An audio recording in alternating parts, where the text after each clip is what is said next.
Hi, my name is Dave. I'm your host. You're listening to The Last Podcast, where the first shall be last and the last shall be first.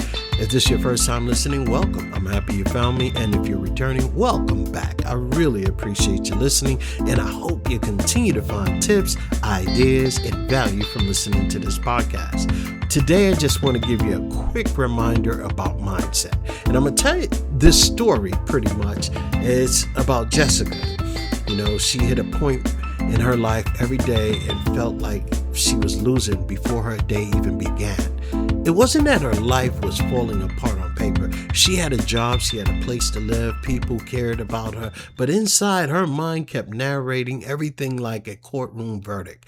You're behind, her mind would tell her, those thoughts that she was having. You're not enough. They're disappointed. By the time she got to work, she was already tense, defensive, and downright exhausted. The shift began on a random Tuesday morning when she thought, and she actually caught herself thinking this, I'm going to mess up this meeting, and everyone will see I'm not cut out for this. Instead of thinking it and letting that run, she tried one small thing that I want you to try today for yourself. It's called catch it, check it, and change it. She literally wrote this down in her notes. Catch it, check it, and change it. So this is how it worked for her. Catch it. I'm going to mess up and be exposed. Check it. What are the facts she prepared? She'd done similar meetings before. Everyone will see. Well, that was the part of fear. It wasn't evidence. So change it. I'm nervous because I really care. I'm prepared. I've handled one question at a time before and I can do it again. The meeting wasn't perfect, but it wasn't a disaster either. And for the first time, she realized something. Her anxiety wasn't prophecy. It was a pattern. Over the next 2 weeks, she made it a practice.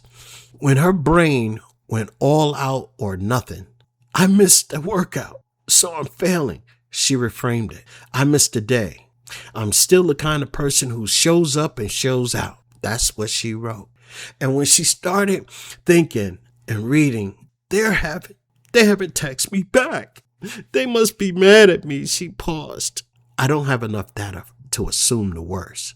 She also added one simple system. Every night she wrote 3 specific wins, even small ones. I sent the email I was avoiding. I took a 10-minute walk. I didn't snap when I felt stress.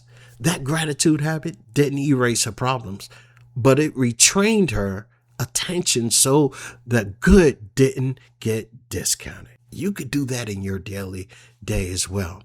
But in Jessica's day, the biggest change showed up in her relationships. Instead of accusing, she used I statements. When we're talking and you're on the phone, I feel ignored. Can we try again? And she practiced listening, stop, mirror, and validating. Conversations used to turn into fights became problem solving for her.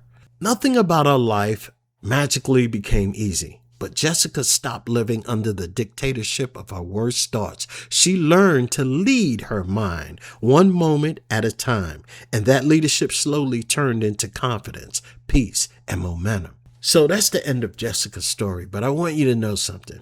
So many of us live in the whirlwind of our own negative thinking, and that story is only a reminder to you that when you use the process of catch it, check it, and change it, you can begin noticing what are the facts about your situation and where emotions or irrational thinking begins and where it can end. I believe the quality of our life is heavily connected to the quality of our self-talk. What is the story in between your ears?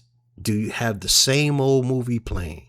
So you got to ask yourself that. And I believe that if you have the same story, you have the same movie and the same characters, the same plot from beginning to end, but yet for some strange reason, you never get up or you never change the channel of thought.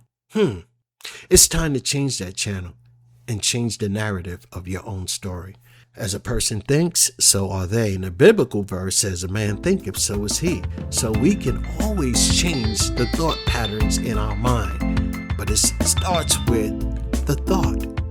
because those thoughts will lead to our actions, and those actions will lead to the consequences, and the consequences is going to be your state of reality. Remember that, my friends. My name is Dave. You're listening to The Last Podcast, where the first shall be last and the last shall be first.